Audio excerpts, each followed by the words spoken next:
Interfering in the election is the point. This article's older. It's from August of 2022. But it is worth every second of your time. It is in my newsletter today, bongino.com/newsletter if you want to sign up. Of course, it's free. It's a John Solomon piece from Just the News. It talks about how an old case involving Bill Clinton's sock drawer is going to impact this Mar-a-Lago classified documents dispute. Folks, the case, I'm going to go through, I rarely use 4 screenshots, but this is super important you understand this. Send this article to your a-hole liberal police state friends and say, read this and tell me how this isn't going to impact the Trump case. In the United States, we rely on legal precedent. It is really difficult if we get a sane judge, and there are many left, to ignore legal precedent in a case like this. Is there legal precedent for former presidents and classified information? Oh, shit, look, there is. There was a memorable case, they note. It involved Bill Clinton.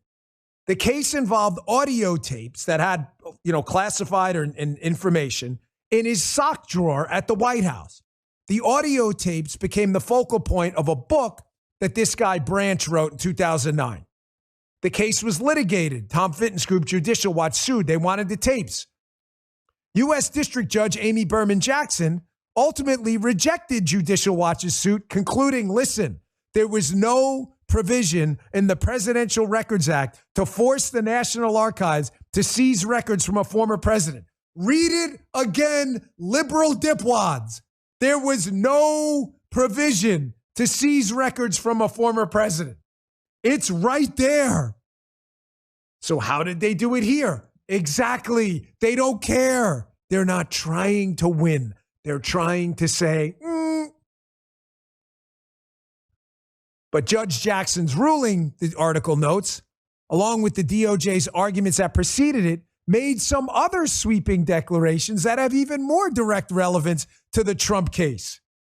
The most relevant is that a president's discretion on what are personal versus official records is far-reaching and solely his, as is his ability to declassify or destroy records at will.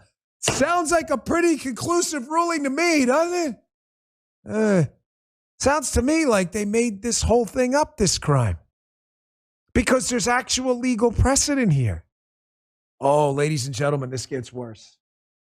Wait till I read you the quote by Judge Jackson, which is going to, because, you always got to protect Bill Clinton. But what if I told you now what was used to protect Bill Clinton is now going to be turned around in court exactly on them? This gets even juicier.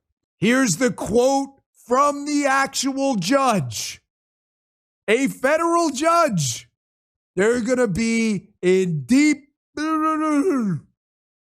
Under the statutory scheme established by the Presidential Records Act, the decision to segregate personal materials from presidential records is made by the president during the president's term and in his sole discretion. Wow. She wrote in a 2012 decision, by the way, which was never appealed. Oh, it wasn't? It's almost as if it's some established precedent already. Oh, she goes on. This gets even juicier. Since the president is completely entrusted with the management and even the disposal of presidential records during his time in office, it'd be difficult for this court to conclude that Congress intended he'd have less authority to do what he pleases with what he considers to be his personal records. One more. Jackson also concluded the decision to challenge a president's decision lies solely with the National Archives and can't be reviewed by a court. If the archives wants to challenge it, it's a civil procedure, no criminal penalties. If you're sitting here with your head in your face, like, how is this happening? Because we live in a police state. They're just making all of this up, folks. There is no legal precedent to do what they're doing here. This is the collusion model all over again. The collusion model is this: invent a crime. Trump colluded with the Russians to steal an election. Totally invented. Invent the crime and then go use process crimes to charge people on the Trump team for talking about the crime that didn't happen. i.e., go talk to Mike Flynn about colluding with the Russians, even though no collusion happened, and then accuse him of lying to the FBI about a crime that never happened. This is what happened here. Accuse Trump of a crime that's not a crime, that has no legal basis at all, and then when Trump doesn't cooperate, accuse Trump of obstruction of justice.